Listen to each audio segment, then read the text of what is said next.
الحمد للہ وکفى والصلاة والسلام علی عباده الذین اصطفى خصوصا علی افضلهم وخاتم النبیین محمد الامین وعلی آلہ وصحبہ اجمعین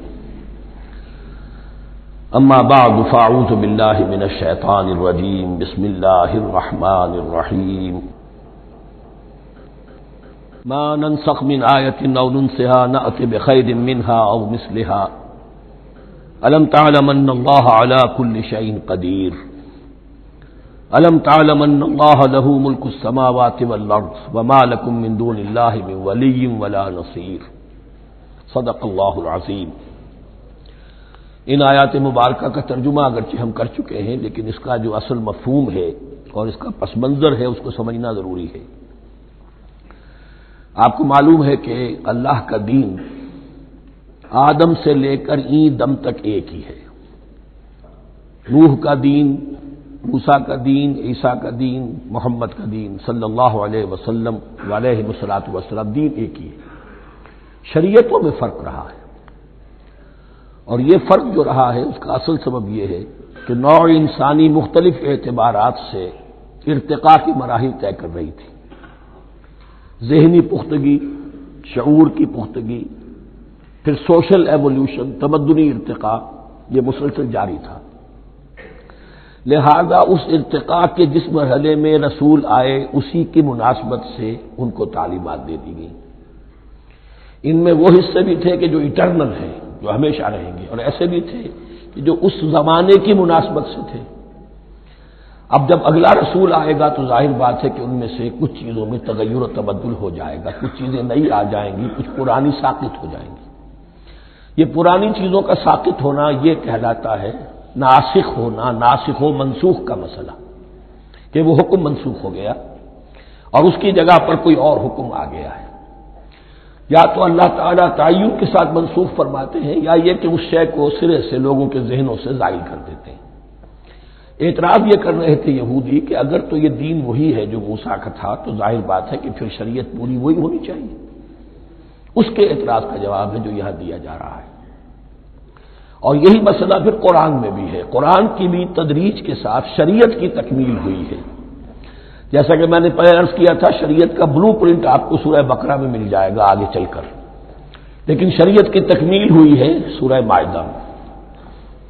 یہ جو تقریباً 5-6 سال کا وقفہ ہے، اس میں کچھ احکام شروع میں دیے گئے، پھر ان میں رد و بدل کر کے، اور پھر آخر میں الیوم اکملت لکم دینکم واتممت علیکم نعمتی ورضیت لکم الاسلام دینا۔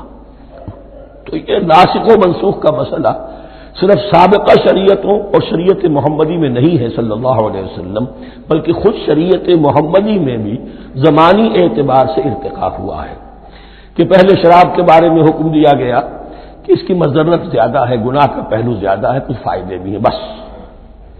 اس کے بعد آیا اگر شراب کے نشے میں ہو تو نماز مت پڑھو، نماز کے قریب مت جاؤ۔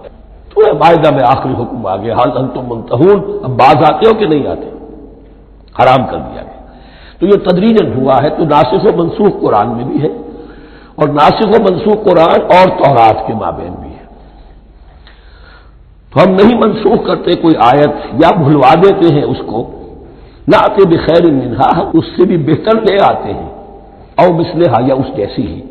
الم تعلم ان اللہ علی کل شیء قدیر، اب یہ کہ یہ تو اللہ کی اتھارٹی ہے، مالک الملک وہ ہے، دین اس کا ہے، اس میں وہ جس طریقے سے چاہے کسی چیز کے اندر تبدیلی پیدا کر دے۔ الم تعلم ان اللہ لہ ملک السماوات والارض ما لکم من دون اللہ من ولی ولا نصیر ام تريدون ان تسألوا رسولكم كما سئل موسى من قبل، کیا تم یہ چاہتے ہو کہ سوال کرو یا مطالبہ کرو اپنے رسول سے بھی اسی طرح کے جس طرح کی باتیں کی گئی تھی موسیٰ سے پہلے؟ مثلا ہم دیکھ چکے ہیں کہ ان سے کہا گیا کہ ہم نہیں مانیں گے جب تک کہ اللہ کو دیکھ نہ لے عیاناً، یا اسی طرح کے اور مطالبے جو حضرت موسیٰ علیہ السلام سے کیے جاتے تھے۔ یہاں مسلمانوں کو سکھایا جا رہا ہے کہ اس روش سے باز آؤ، ایسی بات تمہارے اندر پیدا نہیں ہونی چاہیے۔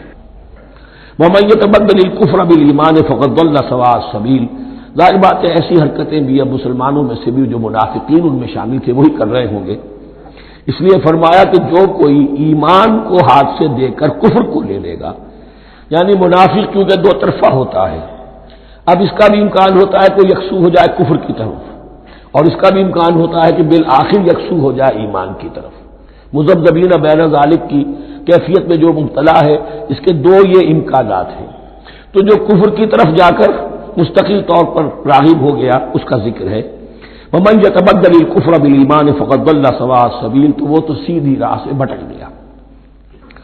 ود کثیر من اہل الکتاب لو یردونکم من بعد ایمانکم کفارا، اہل کتاب میں سے بہت سے لوگ ہیں جو چاہتے ہیں کہ کسی طرح لوٹا کر لے جائیں تمہیں تمہارے ایمان کے بعد پھر کفار بنا دیں۔ یہ ایسے ہی ہے کہ جیسے کسی بلی کی دم کٹ جائے تو وہ یہ چاہے گی کہ ساری بلیوں کی دمیں کٹ جائیں تاکہ وہ کوئی علیحدہ سے نمایاں نہ رہے۔ تو وہ چاہتے تھے کہ یہ چیزیں جو ہیں ان کو واپس لے آیا جائے، اہل ایمان کو بھی کفر میں لے آیا جائے، حسدا من عند انفسہم، اور یہ ان کا طرز عمل ان کے حسد کی وجہ سے کہ کیوں یہ نعمت جو ہے ان کو دے دی گئی۔ من بعد ما تبین لهم الحق، اس کے بعد کہ ان پر حق بالکل واضح ہو چکا ہے، وہ جان چکے ہیں، پہچان چکے ہیں، کسی مغالطے میں نہیں ہے، غلط فہمی میں نہیں ہے۔ فاعفوا واصفحوا، یہ بہت اہم ہے مقام۔ تو اے مسلمانوں تم معاف کرتے رہو اور صرف نظر سے کام لو۔ اس کا اصل مطلب کیا ہے؟ ابھی تو چونکہ مدنی دور کا آغاز ہو رہا ہے، ابھی کشمکش کے اور کشاکش کے اور مقابلے کے اور تصادم کے بڑے سخت مراحل آ رہے ہیں۔ کیونکہ تمہارا سب سے پہلا جو محاذ ہے وہ تو کفار مکہ کے خلاف ہے، سب سے بڑھ کر وہی آئیں گے، تم پر حملے کریں گے، جنگیں ہوں گی۔ تو فوری طور پر یہ جو آستین کے سانپ ہیں ان کو ابھی چھیڑو مت، جب تک یہ پڑے رہیں ڈورمنٹ، انہیں پڑا رہنے دو۔ ایک وقت آئے گا جہاں یوں سمجھیے کہ یہ حکم دیا جائے فی الحال انہیں چھیڑو مت، ان کے طرز عمل کے بارے میں زیادہ توجہ نہ دو، فاعفو، معاف کرتے رہو، درگزر کرتے رہو۔ اور وصفحو کہتے ہیں، صفح کہتے ہیں ایک طرف کا، یہ صفح ہے، یہ ورق ہے، صرف نظر کر لینا، دیکھا اندیکھا کر لینا، نظر انداز کر دینا، حتی یاتی اللہ بامرہ، یہاں تک کہ اللہ اپنا فیصلہ لے آئے۔ ایک وقت آئے گا کہ پھر مسلمانوں کو غلبہ آخری حاصل ہو جائے گا، اور جب جو یہ باہر کے دشمن ہیں ان سے تم نمٹ لو گے، پھر یہ کہ ان اندرونی دشمنوں کے خلاف بھی تمہیں اب آزادی دی جائے گی کہ ان کو بھی ان کے کیفر کردار تک پہنچا دو۔ ان اللہ علی کل شیء قدیر، یقیناً اللہ ہر چیز پر قادر ہے۔ واقیموا الصلاۃ وآتوا الزکاۃ، نماز قائم رکھو، زکوٰۃ دیتے رہو۔ وما تقدموا لانفسکم من خیر تجدوہ عند اللہ، اور جو کچھ بھی تم خیر میں سے، بھلائی میں سے اپنے لیے آگے بھیجو گے، کوئی مال خرچ کر رہے ہو تو خرچ کہاں ہو گیا؟ وہ تو اللہ کے ہاں ڈپازٹ ہو گیا، جمع ہو گیا۔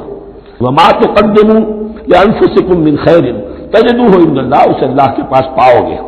ان اللہ بما تعملون بصیر، یقیناً جو کچھ تم کر رہے ہو اللہ اسے دیکھ رہا ہے۔ وقالوا لن يدخل الجنة الا من كان هودا او نصارى، اب دیکھیں جب یہ نئی امت اب تشکیل پا رہی ہے تو یہودی اور نصرانی جو ایک دوسرے کے دشمن تھے مسلمانوں کے مقابلے میں جمع ہو گئے، انہوں نے کہنا یہ شروع کیا وقالوا لن يدخل الجنة، ہرگز نہیں داخل ہوگا جنت میں، الا من كان هودا او نصارى، سوائے اس کے جو یا تو یہودی ہو یا نصرانی ہو۔ جیسے ہمارے ہاں بھی ہوتا ہے، اہل حدیث کے مقابلے میں دیوبندی بریلوی جمع ہو جائیں گے، چاہے وہ آپس میں ایک دوسرے کے ساتھ جو بھی ان کا بیر ہے وہ اپنی جگہ ہے۔ اسی طریقے سے اہل تشیع کے مقابلے میں شاید اور جو ہے اہل سنت کے لوگ جمع ہو جائیں۔ تو ایک کامن اینمی جب آ جاتا ہے تو پھر یہ ہے کہ وہ لوگ جن کے اپنے اندر بڑی کنٹرڈکشنز ہیں وہ پھر ایک متحدہ محاذ بناتے ہیں۔ وقالوا لن يدخل الجنة الا من كان هودا او نصارى تلك امانيهم، یہ لفظ دوبارہ آ گیا، یہ ان کی خواہشات ہیں، من گھڑت خیالات ہیں، ان کی وشفل تھنکنگ ہے۔ قل هاتوا برهانكم ان كنتم صادقين، کہو ان سے لاؤ کوئی دلیل اگر تم سچے ہو، دلیل کتاب سے لاؤ، کہیں تورات میں لکھا ہے یہ، کہیں یہ انجیل میں لکھا ہے، جو تورات اور جو انجیل تمہارے پاس ہے اسی میں سے دکھا دو کہ یہ لکھا ہوا، کہیں لکھا ہوا نہیں۔ اب یہاں پر وہ یونیورسل ٹروتھ آ رہا ہے، بلا من اسلم وجهه للہ وهو محسن، کیوں نہیں؟ ہر وہ شخص کے جو اپنا چہرہ اللہ کے سامنے جھکا دے اور وہ محسن ہو، اس کا رویہ صدق پر، سچائی پر، حسن کردار پر مبنی ہو، سر کا جھکانا منافقانہ نہ ہو، جزوی نہ ہو کہ کچھ مانا کچھ نہیں مانا۔ بلا من اسلم وجهه لله وهو محسن فله اجره عند ربه، تو اس کے لیے اس کا اجر محفوظ ہے اس کے رب کے پاس۔ فلا خوف علیہم ولا هم يحزنون، نہ ان پر کوئی خوف ہوگا اور نہ ہی وہ حزن سے دوچار ہوں گے۔ یہ دوسری آیت ہے کہ جس سے کچھ لوگوں نے استدلال کیا ہے کہ ایمان بالرسالت ضروری نہیں ہے۔ اب دیکھیے اس کا جواب وہی ہوگا، نمبر ایک تو یہ ہر جگہ پر ساری چیزیں بیان نہیں کی جایا کرتی، کوئی چیز کہیں بیان کی گئی، کوئی کہیں بیان کی گئی ہے۔ کتاب کو لینا ہے تو پوری کو پوری ایک کتاب کی حیثیت سے۔ دوسرا یہ کہ یہ سارا سلسلہ کرام جو ہے، جو دو بریکٹس کے مابین آ رہا ہے، اس میں پہلے سے ہے وَآمِنُوا بِمَا أَنزَلْتُ مُصَدِّقًا لِمَا مَعَكُمْ وَلَا تَكُونُوا أَوَّلَ كَافِرٍ بِهِ، تو وہ تو ضرب کھا رہی ہے اس پورے کے پورے مضامین کے سلسلے سے جو ان دو بریکٹوں کے درمیان آ رہا ہے۔ اب دیکھیے ایک طرف تو ان کا کہنا یہ تھا کہ جنت میں داخل نہیں ہوگا مگر وہی جو یہودی ہو یا نصرانی ہو۔ اب عمل کیا ہے؟ وقالت اليہود لیست النصارى علی شیء، یہودی کہتے ہیں نصارہ کی کوئی حیثیت نہیں، کوئی بنیاد نہیں، کوئی جڑ نہیں۔ وقالت النصارى لیست اليہود علی شیء، اور نصارہ کہتے ہیں کہ یہود کی کوئی بنیاد نہیں، بے بنیاد لوگ ہیں، کوئی حقیقت ان کی حقانیت ہے ہی نہیں۔ وہم یتلون الکتاب، اور مزہ یہ ہے کہ دونوں ایک کتاب پڑھ رہے ہیں۔ اولڈ ٹیسٹمنٹ تو مشترک ہے یہودیوں میں اور عیسائیوں میں، یہ بہت اہم نقطہ ہے۔ اور جدید عیسائیت میں جو ایک بہت بڑی طاقت ابھر رہی ہے امریکہ میں، وہ ہے کہ جو عیسائیت کو جیوڈائز کر رہی ہے، کیونکہ رومن کیتھولک مذہب جو تھا اس نے تو چونکہ گویا کہ سارا رشتہ توڑ لیا تھا بائبل سے، سارا اختیار پوپ کے ہاتھ میں آ گیا تھا، لیکن پروٹیسٹنٹس نے پھر بائبل کو قبول کیا۔ اب اس کی منطقی انتہا یہ کہ اولڈ ٹیسٹمنٹ کے اوپر بھی اب ان کی توجہ ہو رہی ہے کہ آخر یہ بھی تو ہم مانتے ہیں کہ ہماری کتاب ہے اور اس میں جو کچھ لکھا ہے اس کو نظر انداز کیسے کر سکتے ہیں۔ تو حال ہی میں ہم نے جو ایک سیمینار کیا تھا امریکہ میں، جس میں ایک یہودی عالم بھی آئے تھے، ایک عیسائی بھی آئے تھے، اور مسلمانوں کی طرف سے بھی ہمارے ایک ساتھی بلال کوشل نے بات کی تھی، تو وہاں ایک یہودی عالم نے کہا کہ اس وقت اسرائیل کو سب سے بڑی سپورٹ جو مل رہی ہے وہ ان عیسائیوں سے مل رہی ہے امریکہ میں سے، کہ جو اس وقت ایونجلسٹ کہلاتے ہیں وہاں پر، اور جو ایک بڑا فرقہ بن کر ابھر رہے ہیں۔ بہرحال یہ ان کا طرز عمل ہے۔ وہم یتلون الکتاب، اور وہ دونوں کے دونوں کتاب کے پڑھنے والے ہیں۔ کذالک قال الذین لا یعلمون مثل قولہم، اسی طرح کہا تھا ان لوگوں نے کہ جو کچھ بھی نہیں جانتے، انہی کی سی بات کہی تھی، یعنی یہ اشارہ ہے مشرکین مکہ کی طرف۔ فاللہ یحکم بینہم یوم القیامۃ فیما کانوا فیہ یختلفون، تو اللہ تعالیٰ فیصلہ کر دے گا ان کے مابین قیامت کے دن ان تمام باتوں کا جن میں کہ یہ اختلاف کر رہے تھے۔ ومن اظلم ممن منع مساجد اللہ ان یذکر فیہا اسمہ وسعی فی خرابہا۔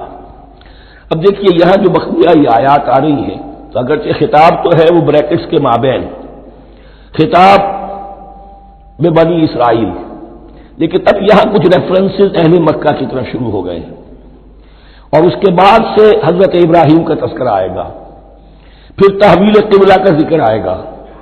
تحویل قبلہ میں ظاہر بات ہے کہ وہ قبلہ جو ہے وہ مشرکین مکہ کے قبضے میں تھا اس وقت، اس حوالے سے ریلیونٹ کچھ مضامین جو ہیں اس کی تمہید باندھی جا رہی ہے۔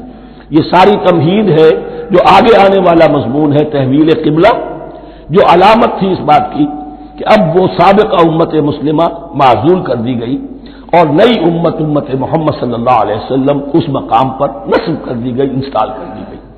اس کے حوالے سے جو مسئلے اٹھیں گے، اسی لیے قال الذین لا یعلمون مثل قولہم، میں نے عرض کیا کہ یہ مشرکین مکہ کی طرف اشارہ ہے۔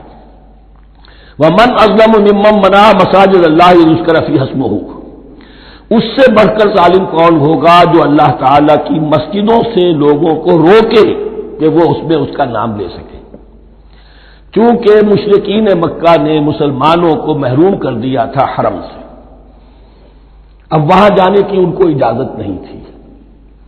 سن 6 میں حضور گئے بھی ہیں، تب بھی یہ کہ صلح حدیبیہ ہو گئی، واپس آنا پڑا، عمرہ کرنے کی اجازت نہیں ملی، سن 7 میں پھر ہوا ہے۔ تو یہ 60 برس بہت شاہ گزرے ہیں، محمد الرسول اللہ صلی اللہ علیہ وسلم اور اہل ایمان پر۔ اب یہاں ذکر ہو رہا ہے ان کا، قریش کا۔ وَمَنْ أَظْلَمُ مِمَّن مَنَعَ مَسَاجِدَ اللَّهِ أَن يُذْكَرَ فِيهَا اسْمُهُ وَسَعَىٰ فِي خَرَابِهَا، اور وہ اس کی تخریب میں لگے ہوئے ہیں۔ یہ خراب تخریب سے اسی سے بنا ہے۔ یہ تخریب دو طرح کی ہوتی ہے، ایک ظاہری تخریب ہوتی ہے، کسی مسجد کو گرا دینا، اور ایک ظاہری نہیں باطنی معنوی وہ ہوتی ہے۔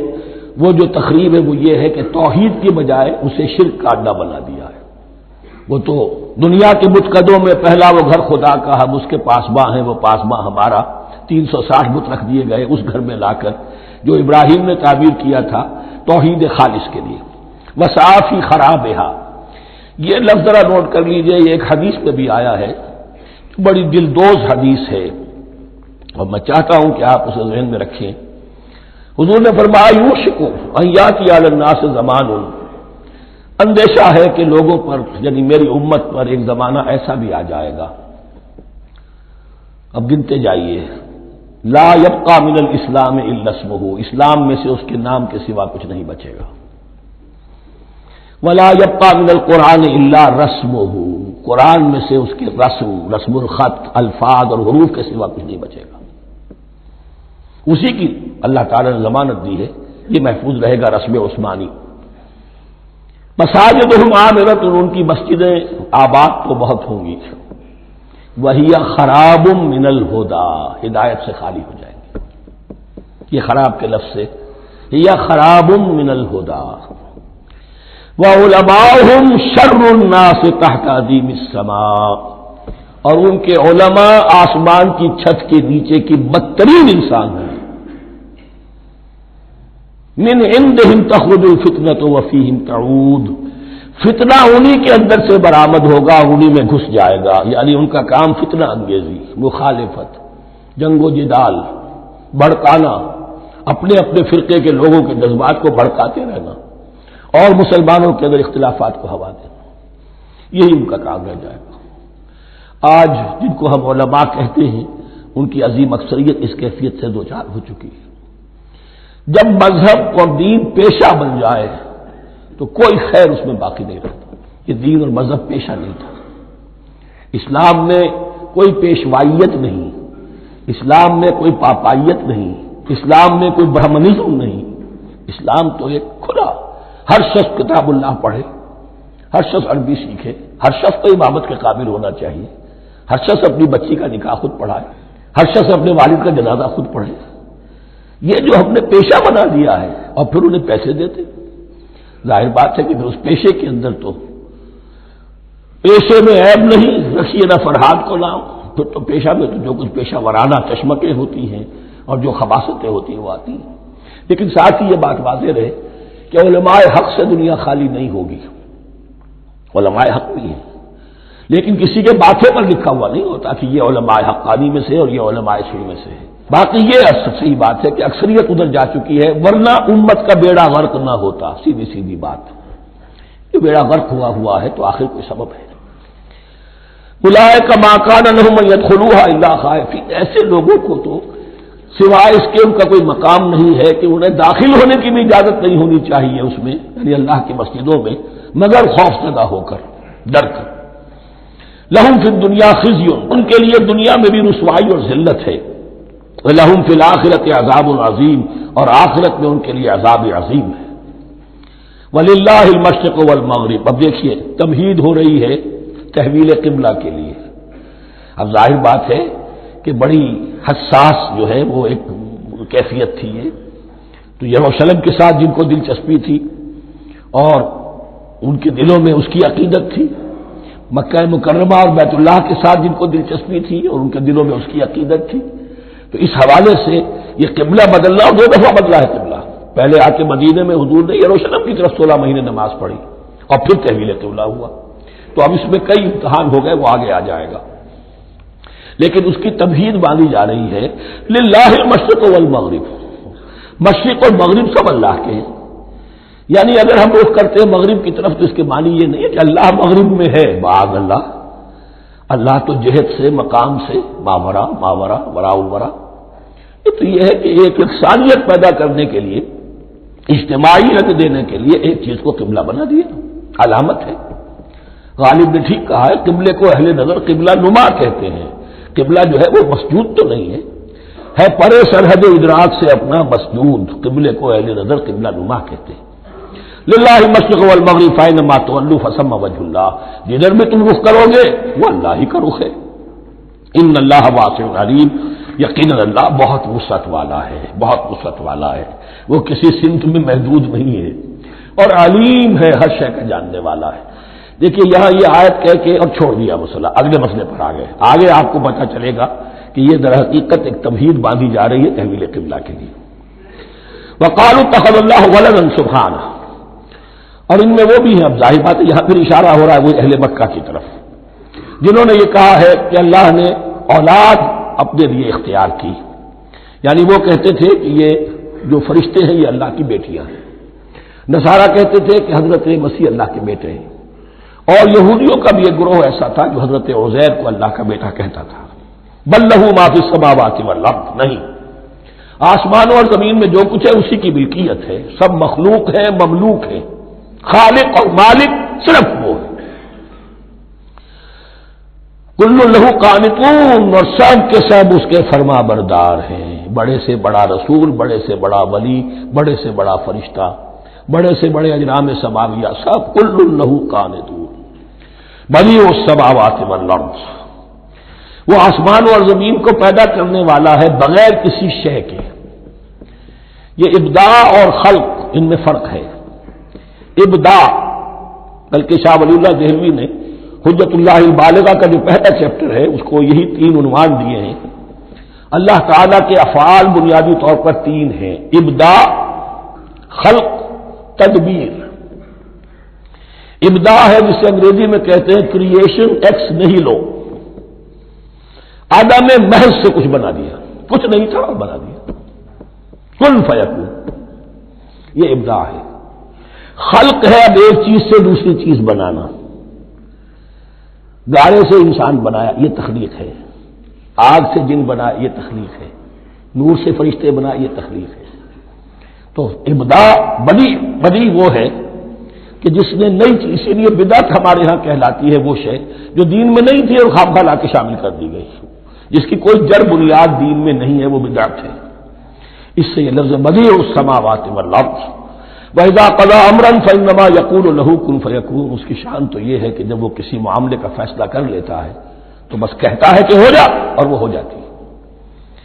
وَقَالَ الَّذِينَ لَا يَعْلَمُونَ لَوْلَا يُكَلِّمُنَا اللَّهُ وَتَأْتِينَا آیَةٌ، اور کہا ان لوگوں نے جو علم نہیں رکھتے، یہاں پھر وہی مشرکین مکہ کی طرف روح سخن ہے، کیوں نہیں بات کرتا ہم سے اللہ، اور کیوں نہیں کوئی لے آتا ہمارے پاس کوئی نشانی۔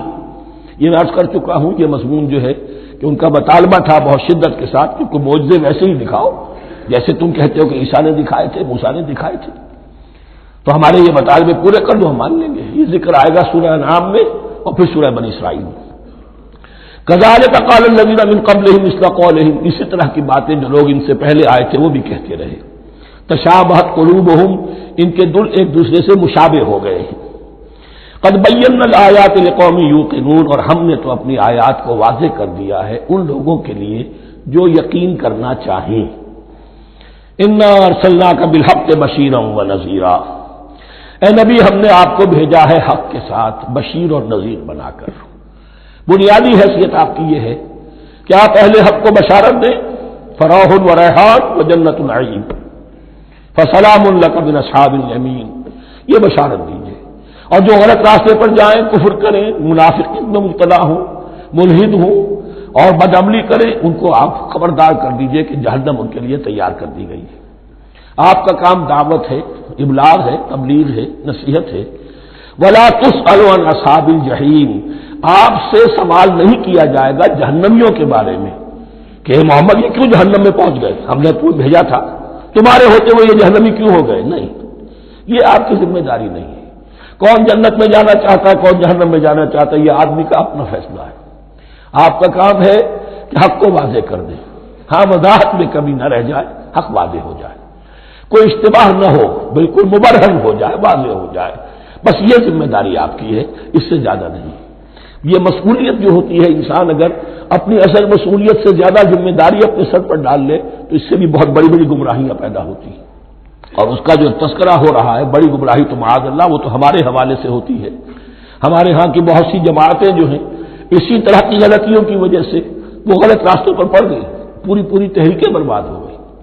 لیکن یہاں بھی حضور کا معاملہ کیا ہو رہا تھا کہ حضور چاہتے تھے کہ کسی طرح یہ علماء یہود ایمان لے آئے۔ بہرحال حضور کے دل میں رغبت، آخر مکے میں آپ تھے تو دعائیں مانگتے تھے، اے اللہ عمرو ابن ہشام اور عمر ابن خطاب میں سے کسی ایک کو تو میری جھولی میں ڈال دے۔ تو اسی طرح کی دعا آپ نے کی ہوگی۔ فرمایا وَلَن تَرْضَىٰ عَنكَ الْيَهُودُ وَلَا النَّصَارَىٰ حَتَّىٰ تَتَّبِعَ مِلَّتَهُمْ۔ اے نبی کسی مغالطے میں نہ رہیے، ہرگز راضی نہیں ہوگے آپ سے نہ یہ یہودی اور نہ نصرانی، جب تک کہ آپ پیروی نہ کریں ان کی ملت کی۔ لہذا امید منقطع کر لیجیے، اس لیے کہ زیادہ امید ہو تو مایوسی ہو جاتی ہے۔ اقبال نے بہت خوب کہا ہے بندہ مومن کے بارے میں، جس کی امیدیں قلیل، جس کے مقاصد جلیل۔ مقصد اونچا لیکن امید قلیل رکھیے، اللہ چاہے گا تو ہو جائے گا، نہیں چاہے گا تو میرا کام تو اپنی حد تک اپنا فرض ادا کر دینا ہے۔ اس سے زیادہ کی جو ہے خواہش اپنے دل میں پالیں گے، کسی اجلت پسندی میں گرفتار ہو جائیں گے، کہیں دائیں بائیں ہک اور کرک کے ذریعے سے کہیں پہنچنے کی کوشش کریں گے اور اپنے آپ کو بھی برباد کر دیں گے۔ لن ترضى عنك اليهود ولا النصارى حتى تتبع ملتهم قل ان هدى الله هو الهدى، کہہ دیجئے دیکھو ہدایت تو ہے اللہ کی ہدایت۔ وَلَئِنِ اتَّبَعْتَ أَهْوَاءَهُمْ، اور نبی آپ بھی کان کھول کر سن لیں، اگر آپ نے ان کی خواہشات کی پیروی کی، یہاں ہم جوڑ دیں گے الفاظ بالفرض بفرض محال، اگر آپ نے ان کی خواہشات کی پیروی کی کہ کچھ چلو لے دو کر معاملہ کر لو، کچھ ان کی بات مانو، کچھ اپنی بات منوا لو۔ یہ مکے میں بھی قریش کی طرف سے بھی آیا تھا کہ کچھ اپنی بات منوا لیجیے، کچھ ہماری بات کمپرومائز کیجیے۔ اب ظاہر بات کہ یہاں اب یہود کے ساتھ یہی معاملہ ہے۔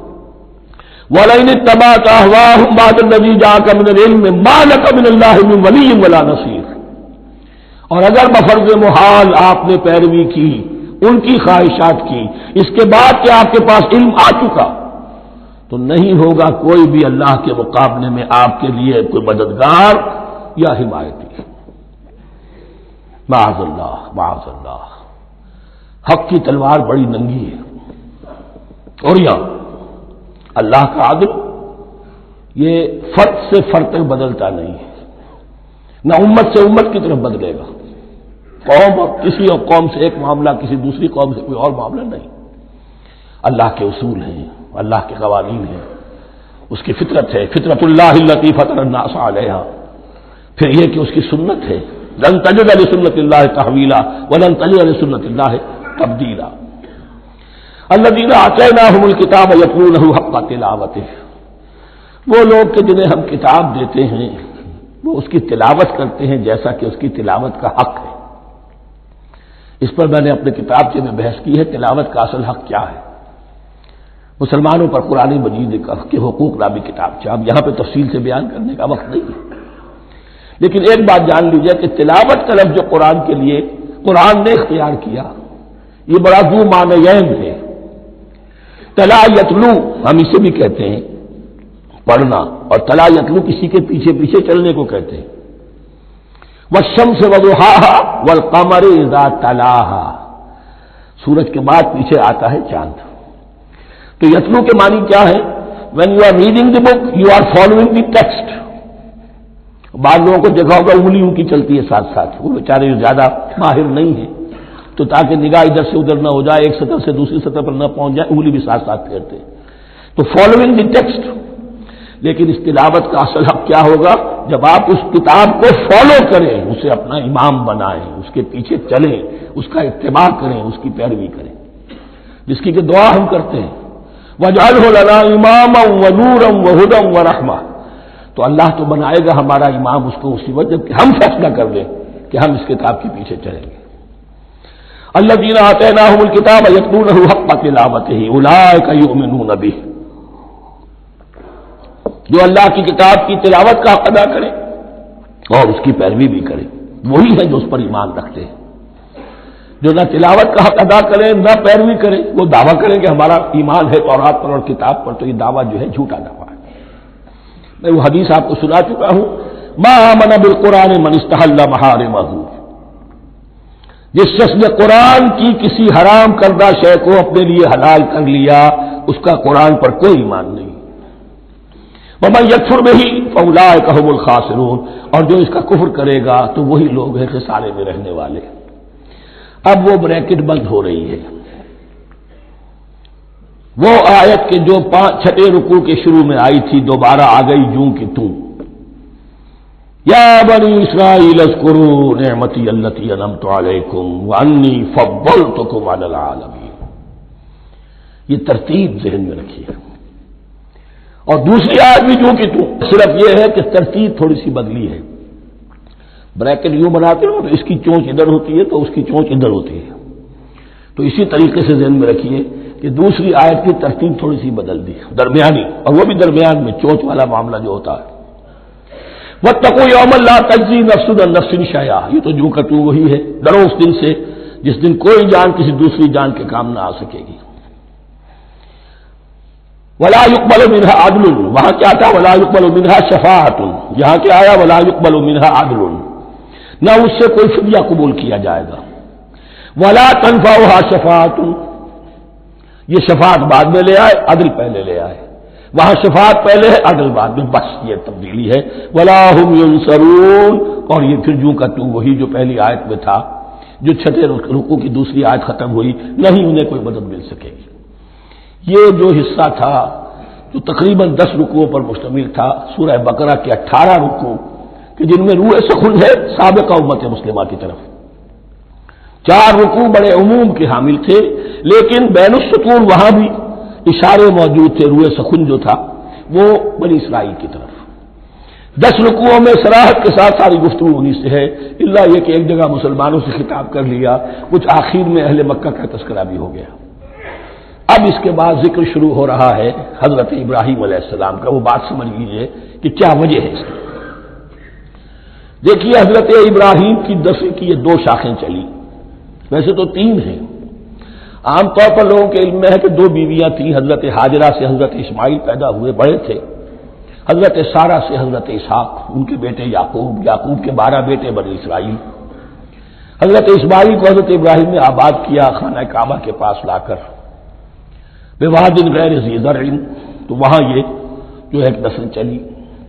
لیکن نبوت جو ہے حضرت ابراہیم کے بعد حضرت اسماعیل کو تو ملی، اس کے بعد مسلسل یوں سمجھیے کہ تقریباً 3000 کا فصل ہے سالوں کا کہ کوئی نبوت اس شاخ میں نہیں آئی۔ نبوت کا سلسلہ چلا دوسری شاخ میں، حضرت یعقوب، حضرت اسحاق، حضرت یعقوب، حضرت یوسف، چلتے جائیے، حضرت موسیٰ اور ہارون سے شروع ہو کر حضرت عیسیٰ اور یحییٰ تک 1400 برس مسلسل۔ اگرچہ تیسری شاخ بھی تھی، بنو قطورہ کہلاتے، تیسری اہلیہ آپ کی تھی قطورہ، بنی قطورہ میں سے ان کی اولاد بڑی کثیر تھی، ان میں سے ایک مدین تھے، مدین یا مدیان، ان میں حضرت شعیب کی بعثت ہوئی تھی۔ حضرت شعیب بھی حضرت ابراہیم کی نسل میں سے ہیں لیکن بنی مدیان میں سے۔ بہرحال اب چونکہ حضور کی بعثت ہوئی بنی اسماعیل میں، ادھر بنی اسرائیل ہے، ان سے یہ خطاب ہو رہا ہے سابقہ امت مسلمہ، اور اب یہ امامت الناس منتقل ہونے والی ہے بنی اسرائیل سے بنی اسماعیل کو۔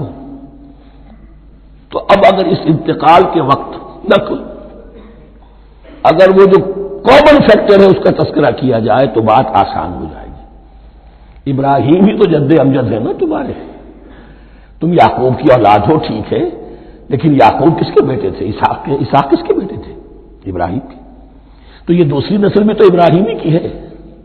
اس حوالے سے ان کے لیے سہل بنایا جا رہا ہے کہ بات کو سمجھو، یہ صرف یہ ہے کہ 2 پیڑھی اوپر جا کر مل گئے اور لانا کر چلا، اور حضرت ابراہیم نے خانہ کعبہ کی تعمیر کی اور اسے اب مرکز بنانا ہے اہل توحید کا، لہذا یہ ساری گفتگو اب شروع ہو رہی ہے۔ 4 رکوع اب وہ ہے 15 سے شروع ہو کر 18 تک، جن کا اصل مضمون ہے تحویل قبلہ۔ وَإِذِ ابْتَلَىٰ إِبْرَاهِيمَ رَبُّهُ بِكَلِمَاتٍ فَأَتَمَّهُنَّ، اور ذرا یاد کرو جب ابراہیم کو آزمایا اس کے رب نے بہت سی باتوں میں. میرا ایک کتاب چاہے حضرت ابراہیم کی شخصیت پر، حج اور عید الاضحیٰ اور ان کی اصل روح، اور اس میں ایک تحریر ہے، ایک تقریر ہے. جو تحریر ہے وہ مجھے بہت پسند ہے کہ کیسے کیسے امتحان آئے ہیں حضرت ابراہیم علیہ السلام پر. فاتمہن، اب یہ ایک جملے میں ایک پوری داستان ہے. اس نے ان سب کو پورا کیا، سب میں پاس ہو گیا، ہر امتحان سے کامیابی کے ساتھ وتھ فلائنگ کلرز ہر امتحان سے نکلے. قال انی جاعلک للناس اماما، تب ہم نے کہا اے ابراہیم اب میں تمہیں نوع انسانی کا امام بنانے والا ہوں. قال ومن ذریتی، انہوں نے کہا اور میری نسل کے بارے میں بھی یہ وعدہ ہے کہ نہیں؟ قال لا ینال عہد الظالمین، فرمایا میرا یہ عہد ظالموں سے متعلق نہیں ہوگا. مطلب کیا ہوا کہ تمہاری نسل میں سے جو صاحب ایمان ہوں گے، نیک ہوں گے، سیدھے راستے پر چلیں گے، ان سے ہمارا وعدہ ہے، لیکن نسلیت کی بنیاد پر نہیں ہے کہ جو بھی تمہاری نسل میں سے لازماً وہ اس وعدے کا مصداق بن جائے. وَإِذْ جَعَلْنَا الْبَيْتَ مَثَابَةً لِلنَّاسِ وَأَمْنًا، اور یاد کرو جب کہ ہم نے گھر کو، اپنے گھر کو، بیت اللہ کو قرار دے دیا لوگوں کے لیے زیارت کی جگہ، لوٹ کے آنے، لوٹ کر آؤ، حج کرو. مثابۃ للناس وامنا، اور اسے امن کا گھر قرار دے دیا.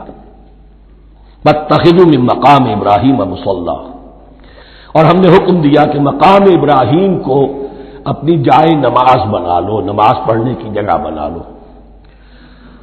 آج کل تو بعض علماء نے یہ کہا ہے کہ مقام ابراہیم سے مراد کوئی خاص پتھر نہیں ہے، بلکہ اصل میں وہ تو پوری جگہ جو تھی وہ مقام ابراہیم، حضرت ابراہیم وہاں آباد ہوئے تھے. لیکن صحیح بات وہی ہے جو ہمارے سلف سے چلی آ رہی ہے، روایات پختہ ہیں اس کے بارے میں کہ جس طریقے سے حجر اسود جنت سے آیا ہے، ایسے ہی یہ بھی ایک پتھر تھا کہ جو جنت سے لایا گیا حضرت ابراہیم کے لیے جب وہ تعمیر کر رہے تھے. کوئی اور ذرائع تو ابھی تھے ہی نہیں، اس کے اوپر وہ کھڑے ہوتے تھے اور یہ پتھر ہی اونچا ہوتا جاتا تھا خود.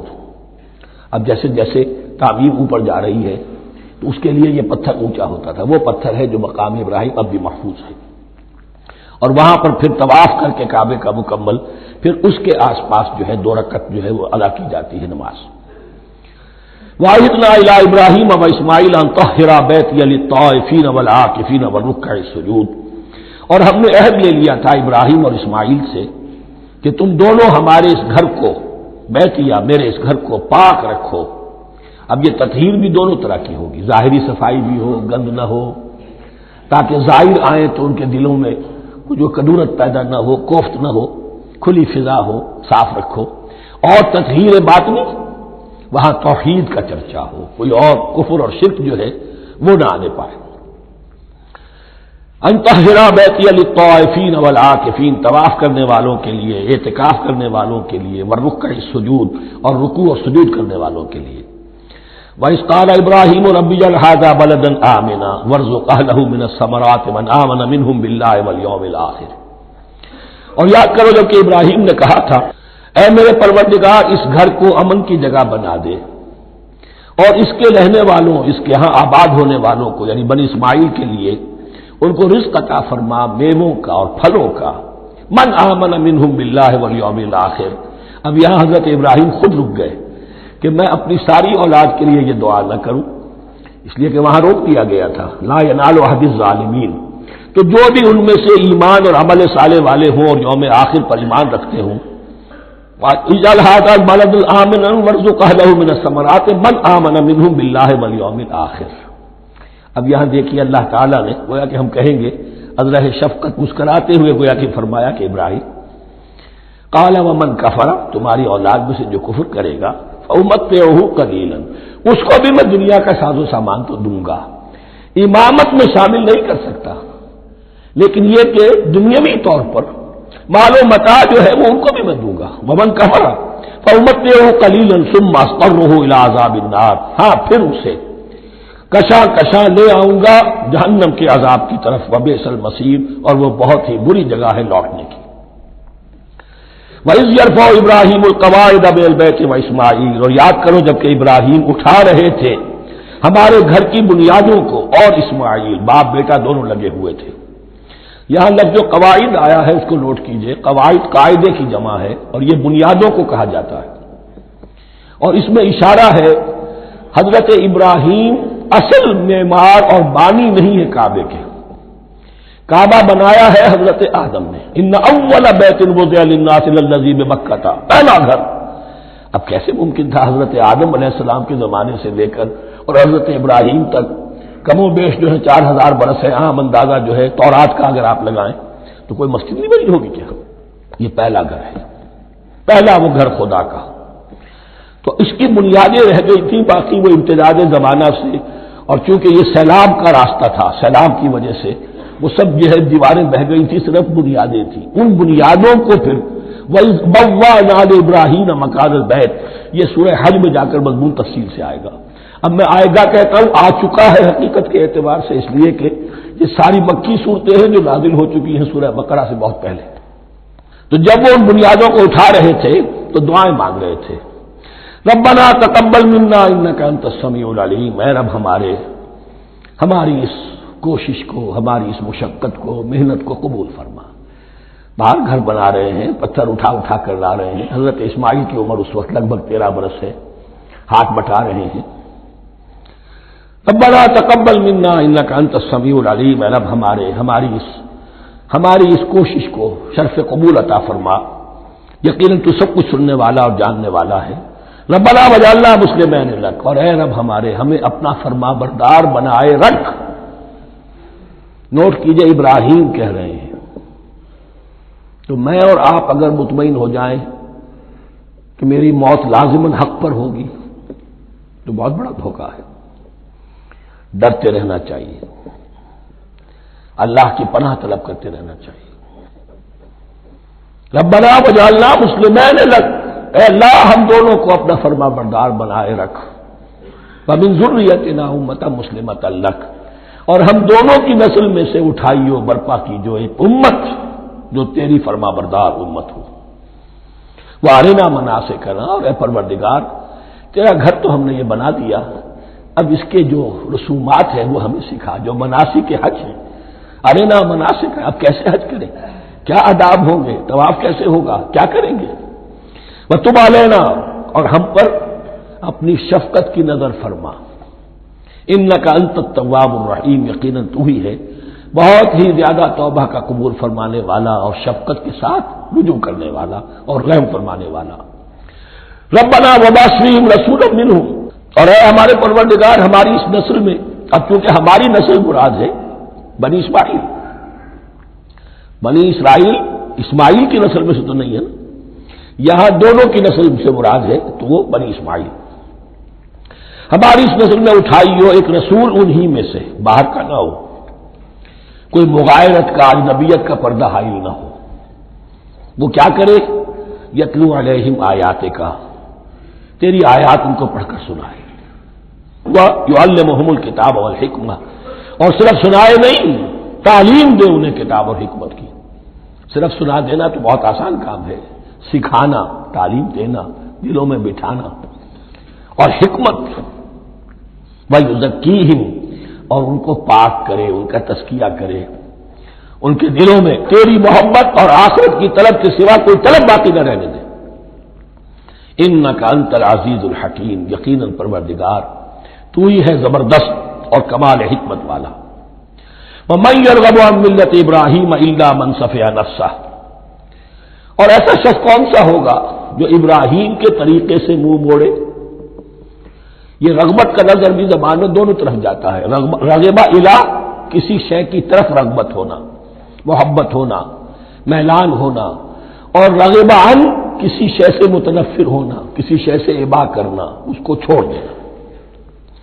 وَمَن يَرْغَبُ عَن مِّلَّةِ إِبْرَاهِيمَ إِلَّا مَن سَفِهَ نَفْسَهُ، سوائے اس کے جس نے اپنے آپ کو حماقت ہی میں مبتلا کرنے کا فیصلہ کر لیا ہو. اور کون ہوگا جو ابراہیم کے طریقے سے منہ موڑے. وَلَقَدِ اصْطَفَيْنَاهُ فِي الدُّنْيَا، اور ہم نے تو اسے دنیا میں بھی پسند کر لیا تھا، چن لیا تھا. وَإِنَّهُ فِي الْآخِرَةِ لَمِنَ الصَّالِحِينَ، اور یقیناً آخرت میں بھی وہ ہمارے صالح بندوں میں سے ہوں گے. اذ قال له ربه اسلم قال اسلمت لرب العالمین، جب جب کہا اس سے اس کے پروردگار نے کہ مانو میرا حکم، اس نے کہا پروردگار قبول ہے تیرا حکم، یہاں تک کہ ذبح کرو بیٹے کو، حاضر۔ یہ آخری امتحان تھا، آخری 100 برس کی عمر میں، 87 برس کی عمر میں دعائیں مانگ مانگ کر بیٹا لیا تھا اسماعیل۔ حضرت سارہ کے ہاں کوئی اولاد نہیں ہوئی تھی، اب وہ 13 برس کا تھا، بازو بن گیا تھا، اور اس وقت ذبح کرنے کا حکم آیا۔ جب بھی کہا ہم نے مانو ہمارا حکم، قال اسلمت لرب العالمین، اللہ تعالی ہمیں بھی توفیق دے کہ اس کی پیروی کریں۔ ووصى بها ابراہیم وبنیہ ویعقوب، اور اسی کی وصیت کی تھی ابراہیم نے بھی اپنے بیٹوں کو اور یعقوب نے بھی۔ یا بنیہ، وہ کیا کی نصیحت ہے میرے بیٹو، ان اللہ اصطفیٰ لکم الدین، دیکھو اللہ نے تمہارے لیے دین کو پسند فرما لیا ہے۔ کون سا دین؟ فلا تموتن الا وانتم مسلمون، اور دیکھنا موت نہ آنے پائے مگر فرما برداری کی حالت میں۔ یہی بات آئے گی سورہ آل عمران میں مسلمانوں سے خطاب کر کے، یا ایھا الذین آمنوا اتقوا اللہ حق تقاتہ ولا تموتن الا وانتم مسلمون، اور ان الدین عند اللہ الاسلام ومن یبتغ غیر الاسلام دینا فلن یقبل منہ۔ ام کنتم شہداء اذ حضر یعقوب الموت، کیا تم اس وقت موجود تھے جب یعقوب کی موت کا وقت آیا؟ جب آدم کی یعقوب پر موت، یہ لفظی ترجمہ ہوگا، اذ حضر یعقوب الموت اذ قال لبنیہ ما تعبدون من بعدی، حضرت یعقوب نے اپنے سارے بیٹوں کو جمع کیا، 12 کے 12، اور مصر میں پہنچ چکے تھے یہ حضرت یوسف علیہ السلام کے ذریعے سے، جو سورہ یوسف میں ساری کہانی آئے گی، وہاں انتقال ہوا۔ تو انہوں نے اپنے بیٹوں کو جمع کیا، اس قال لبنیہ ما تعبدون من بعدی، میرے بعد تم کس کی پوجا کرو گے، کس کی پرستش کرو گے؟ یہ بات نہیں تھی کہ انہیں معلوم نہیں تھا، لیکن یہ کہ ایک میثاق، قول و قرار اور پختہ کرنے کے لیے۔ قالوا نعبد الہک و الہ آبائک ابراہیم و اسماعیل و اسحاق، کہا کہ ہم پوجیں گے، بندگی کریں گے، پرستش کریں گے آپ کے معبود کی اور آپ کے آبا ابراہیم، اسماعیل اور اسحاق کے معبود کی، اور یہ کوئی مختلف معبود نہیں ہے، الہ واحد، وہ تو ایک ہی الہ ہے۔ وَنَحْنُ لَهُ مُسْلِمُونَ، ہم اس کے لیے اس کے سامنے سر جھکاتے ہیں، اسی کی فرما برداری کا اقرار کرتے ہیں۔ تِلْكَ أُمَّةٌ قَدْ خَلَتْ، یہ آیت 2 مرتبہ آئے گی اسی رکوع میں۔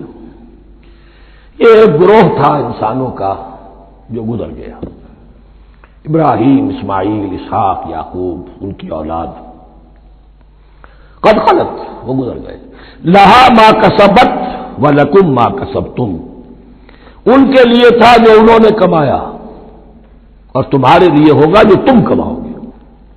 یعنی یہاں پدرم سلطان بود کا کوئی مقام نہیں ہے، ہر شخص کے لیے اپنا عمل، اپنا ایمان، اپنی کمائی۔ ولا تسألون عما كانوا يعملون، تم سے یہ نہیں پوچھا جائے گا کہ وہ کیا کرتے تھے، تم سے پوچھا جائے گا تم کیا کر کے لائے ہو۔ تو راچے ہے پدرم سلطان بود، تو راچے ہے، تم کیا ہو بھائی، تو اپنی بات کرو، باپ تمہارا سلطان تھا ہوگا۔ وقالوا كونوا هودا أو نصارى تهتدوا، لیکن اس پس منظر میں اب ان کی خباثت کو نمایاں کیا جا رہا ہے کہ یہ تو تھی وصیت ابراہیم کی اور یعقوب کی، اور اس وقت کے یہود و نصارہ کا کیا رویہ ہے؟ قالوا كونوا هودا أو نصارى تهتدوا، وہی متحدہ محاذ حضور کے خلاف، یا تو یہودی، انہوں نے کہا کہ یا یہودی ہو جاؤ یا نصرانی تو ہدایت پر ہو جاؤ گے۔ قل بل ملت ابراہیم حنیفہ، کہہ دیجئے نہیں، بل نتبع، ہم تو نتبع یہاں پر محذوف مانیے، بل نتبع ملت ابراہیم حنیفہ، نہیں، ہم تو پیروی کریں گے ابراہیم کے طریقے کی، بالکل یکسو ہو کر۔ وما کان من المشرکین، اور وہ مشرکوں میں سے نہیں تھے۔ قولوا آمنا باللہ، اب یہاں مسلمانوں کو حکم دیا جا رہا ہے، دیکھو تم ان کے جو کچھ وہ کہتے ہیں اس کے جواب میں تم یہ کہو، قولوا کہو آمنا باللہ، ہم ایمان رکھتے ہیں اللہ پر، وما انزل الینا، اور جو کچھ نازل کیا گیا ہماری جانب، وما انزل الی ابراہیم و اسماعیل و اسحاق و یعقوب، اور جو کچھ نازل کیا گیا ابراہیم اور اسماعیل اور اسحاق اور یعقوب کی طرف، والاسباط اور ان کی اولاد کی طرف، وما اوتی موسیٰ و عیسیٰ، اور جو کچھ دیا گیا موسیٰ کو اور عیسیٰ کو، وما اوتی النبیون من ربہم، اور جو کچھ دیا گیا تمام نبیوں کو ان کے رب کی طرف سے، لا نفرق بین احد منہم، ہم ان میں سے کسی کے مابین تفریق نہیں کرتے، ہم سب کو مانتے ہیں۔ دیکھیے ایک ہے تفضیل، کسی کو ایک کو زیادہ افضل سمجھنا دوسرے سے، یہ اور بات ہے، وہ تو سورہ آل عمران میں آئے گا تلک الرسل فضلنا بعضهم علی بعض۔ تفریق یہ کہ ایک کو مانے ایک کو نہ مانے، ان رسولوں میں سے ایک کا انکار سب کا انکار، لا نفرق بین احد منہم ونحن له مسلمون، اور ہم نے تو اسی کی فرما برداری کا قلادہ اپنی گردن میں ڈال دیا ہے۔ فَإِنْ آمَنُوا بِمِثْلِ مَا آمَنْتُمْ، پھر اے مسلمانوں اگر یہ بھی ایمان لائیں یہود اور نصارہ بالکل اسی طرح جیسے تم ایمان لائے ہو، نو کمپرومائز، ٹھیک ٹھیک وہی دین اختیار کریں، وہی راستہ جو کہ محمد کے ذریعے سے تمہیں دیا گیا صلی اللہ علیہ وسلم، فَإِنْ آمَنُوا بِمِثْلِ مَا آمَنْتُمْ بِهِ فَقَدِ اهْتَدَوْا، تب وہ ہدایت پر ہوں گے۔ وَإِنْ تَوَلَّوْا، اور اگر وہ پیٹھ موڑ لے، فَإِنَّمَا هُمْ فِي شِقَاقٍ، تو اس کے معنی یہ ہے کہ وہ زدم زدہ میں اور دشمنی کے اندر وہ مبتلا ہو چکے ہیں۔ فَسَيَكْفِيكَهُمُ اللَّهُ، تو اے نبی آپ کے لیے ان کے مقابلے میں اللہ کافی رہے گا، آپ فکر نہ کریں، آپ کسی کمپرومائز کی دعوت کی طرف توجہ ہی نہ دیں، کچھ دو کا معاملہ سوچیں بھی نہ، ان کی مخالفتوں سے آپ مرعوب نہ ہوں، ان کی دھمکیوں کا کوئی اثر نہ دے۔ فَسَيَكْفِيكَهُمُ اللَّهُ، اللہ کافی رہے گا آپ کے لیے ان سب کے مقابلے میں۔ وَهُوَ السَّمِيعُ الْعَلِيمُ، اور یقیناً وہ سب کچھ سننے والا اور جاننے والا ہے۔ ایسا نہیں ہے کہ اسے معلوم نہ ہو کہ آپ اس وقت کن حالات میں ہیں، کیسی مشکلات میں ہیں، کس طرح کی نازک صورتحال دن بدن جو ہے شکل بدل رہی ہے، لیکن آپ قائم ہیں۔ یہ ہے جگہ جہاں پر خون پڑا ہوا ہے، اس نسخے میں جو حضرت عثمان تلاوت فرما رہے تھے، اور اس وقت باغیوں نے انہیں شہید کیا ہے، ان کی زوجہ محترمہ نائلہ انہوں نے بچانا چاہا ہے تو ان کی انگلیاں کٹ گئیں، اور خون جو ہے وہ فَسَيَكْفِيكَهُمُ اللَّهُ، ان الفاظ پر وہ خون پڑا ہے، وہ دبا بھی موجود ہے۔ وَهُوَ السَّمِيعُ الْعَلِيمُ، اور وہ سب کچھ سننے والا اور جاننے والا ہے۔ صبغۃ اللہ، کیا معنی یہاں پر بھی ایک آپ کو محذوف ماننا ہوگا، اخترنا صبغۃ اللہ، ہم نے تو اختیار کر لیا ہے اللہ کے رنگ کو۔ وَمَنْ أَحْسَنُ مِنَ اللَّهِ صِبْغَةً وَنَحْنُ لَهُ عَابِدُونَ، اور اللہ سے بہتر رنگ کس کا ہوگا، اور ہم تو بس اسی کی بندگی، اسی کی پرستش کرنے والے ہیں۔ قُلْ أَتُحَاجُّونَنَا فِي اللَّهِ وَهُوَ رَبُّنَا وَرَبُّكُمْ، اے نبی ان سے کہیے کہ کیا تم ہم سے محاجہ کر رہے ہو، حجت بازی کر رہے ہو، جھگڑ رہے ہو، دلیل بازی کر رہے ہو اللہ کے بارے میں؟ وَهُوَ رَبُّنَا وَرَبُّكُمْ، وہ تو ہمارا رب بھی ہے تمہارا رب بھی ہے، رب تو ایک ہے، رب بھی ایک، اس کا دین بھی ایک، ہاں شریعتوں میں فرق ہوا ہے۔ قُلْ أَتُحَاجُّونَنَا فِي اللَّهِ وَهُوَ رَبُّنَا وَرَبُّكُمْ وَلَنَا أَعْمَالُنَا وَلَكُمْ أَعْمَالُكُمْ، رب تو ہمارا بھی وہ تمہارا بھی وہ، البتہ ہمارے لیے ہوں گے ہمارے عمل، تمہارے لیے ہوں گے تمہارے عمل۔ وَنَحْنُ لَهُ مُخْلِصُونَ، اور ہم تو اس کے لیے اپنے آپ کو خالص کر لینے والے۔ یہ ذرا 3 الفاظ یہاں پہ نوٹ کر لیجئے، یہ میرے اور آپ کے لیے لمحہ فکریہ ہیں۔ نحن لہو مسلمون، 136ویں آیت اس پر ختم ہوئی، ہم اس کے سامنے سر تسلیم خم کرتے ہیں، ان میں سے تو ہم بھی شامل ہیں۔ نحن لہو عابدون، آیت نمبر 138، ہم اس کی بندگی کرنے والے ہیں، اسی کی بندگی کرنے والے ہیں۔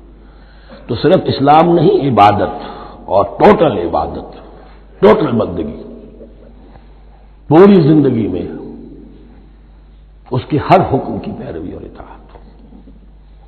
اس سے آگے بات آئی وَنَحْنُ لَهُ مُخْلِصُونَ، یہ عبادت اخلاص کے ساتھ نہیں ہے تو منافقت ہے۔ اس عبادت سے کوئی دنیا کی منفعت پیش نظر نہ ہو، سوداگری نہیں، یہ عبادت خدا کی ہے۔ دنیا بنانا، دنیا کمانا، دین کو ذریعہ بنانا، اس سے بڑی اور اس سے گری ہوئی کوئی حرکت نہیں۔